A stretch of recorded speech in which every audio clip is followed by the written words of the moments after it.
We are here staying connected with my good friend Joy. How are you, Joy? Hey, I'm good. I could be better. You will be better. You are better. Back up a little bit for me. You're a little close. I'm sitting all back. What's happening? So you just got a rehab? Yeah, I've done 45 days at Minerva Park. I couldn't do it no more by myself. There was times where I could stop, start, stop, but I sabotaged relationships and different stuff.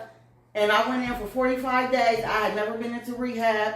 It was different. What did it look like going in? Looked like going in is clean and stuff. I started off at Talbot Hall because I had to go to detox. And then after that, I went to Minerva Park. When I got to Minerva Park, oh boy, all kinds of shit. To the point that I was like, is y'all here for sobriety or y'all here for dick and pussy? Right. That's what it was like. That's what it was like. But they was in there clowning like they that? was clowning, people pulling up to the windows, bringing them dope. It was crazy, but Wow. I stayed in my lane to get clean for myself, not for my kids, not for my family, but for me. This is something I had to do, and it was long overdue because it was a process. And I said, fuck it. And when I done that, my baby girl, she was like, Mommy, I am so proud of you. And then just for me, let me find it. For me, I got my little certificate. Well, I got my little certificate with my name on it.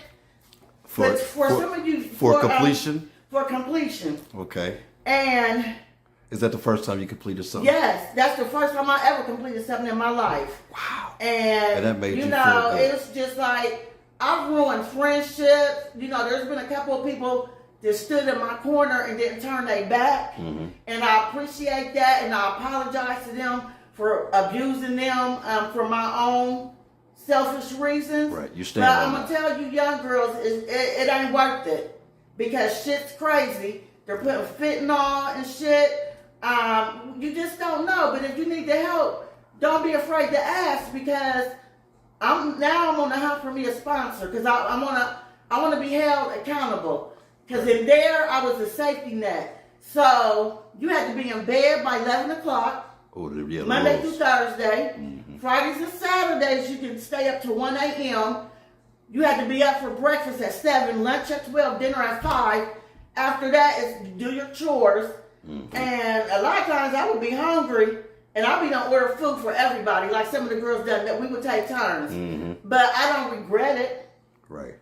I'm happy, And then I reached out to my boy Juan a couple months ago. Brother Dez. But me and him been knowing each other since middle school. I met him at East High School, summer school, and we had connected years ago. And then I just happened to see what he was doing, and I talked to him and stuff.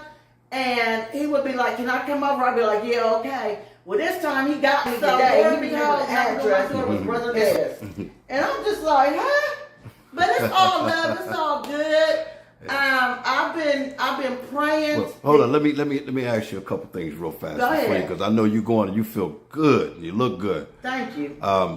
How's your nights been since you've been through your detox process? Because a lot of people's worried about what their nights might look like. It's cool because I had night medicine. Okay. I had drug, just medication that helped me.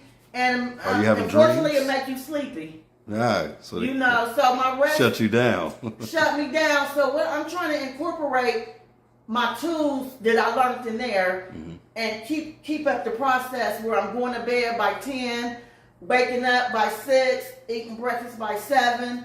But it's a process. Right. Right. So So you've been out how long? How many days? This is your 24 hours. 24 hours. So what did last night look like for you? It wasn't bad. It wasn't But bad. I did have me a beer. That's okay. Because one of the things I asked one of the clinicians, I said, well, what's the difference when people, they get off the hardcore stuff, but they smoke blunts and still drink? They call it the California, where they're not doing the hard stuff, but they still, but it's called California something. And I don't knock nobody down, and I ain't judging nobody. And I'm going to look more into that because you ain't the first person to have a discussion about that with. Some people say that one substance lead to the next. And Well, there's yeah, some people get a shopping addiction. Some people can get a sex addiction. It's just, you know. But they say when you leave cocaine alone, you should leave everything alone because it triggers back. But I know a lot of people who still drink, right, or may even smoke, but don't do the coke anymore. Yeah, that's the part I didn't understand. Right. But, you know. So are you in question of that still? When you think, I mean, you said you had a beer. You cool. You look cool to me. I'm fine. You look good to me. You got your shirt on, says fire. Fire. Yes. And so I'm glad you were able to come over and talk to me. And I look forward to working with you. Okay. Because I want my bread of life to come. All right. Wow. And what bread of life is, I want to have a place where you can come and get toiletries, condoms, fentanyl strips, feed you a meal, you know. To where you can help these girls. Where your health. And I've been talking about this for 10 years. And I believe God is going to bring the right people my way. So I got to leave all things, people, places, and things alone in order enough to do this. But I got to get myself well, too. Yeah. Well, you keep taking your time. That's what you got me for. One day at a time. I'm going to reach out. This be the last time I'll pop up on you. I'm going to call you. You can call, but one day at a time. Yeah, one day at a time, love. One day at a time. One day at a time. And I ain't going to hold you, but I do want to tell you that I thank you. You're welcome. I thank you. You're welcome. I thank you for taking that step and reaching back and calling me. You called me through this whole process. I right? sure did. You know, and I appreciate it. You know, but I was going to pull down on you. You was going to pull down. But I want you to leave... I want you to give a couple minutes of positive words before we leave up out of here to these young girls who are thinking about. So you young girls, you are beautiful. You are resilient. You are not who they say you are. You know, your daddy is the man up above. That's the only person you should call daddy. But I encourage you, if you out there try to get some help, because it ain't like that no more. These young girls is getting raped, killed, and it ain't worth it. That's right. It's not worth it. Y'all so heard be that safe. from Sister Joy.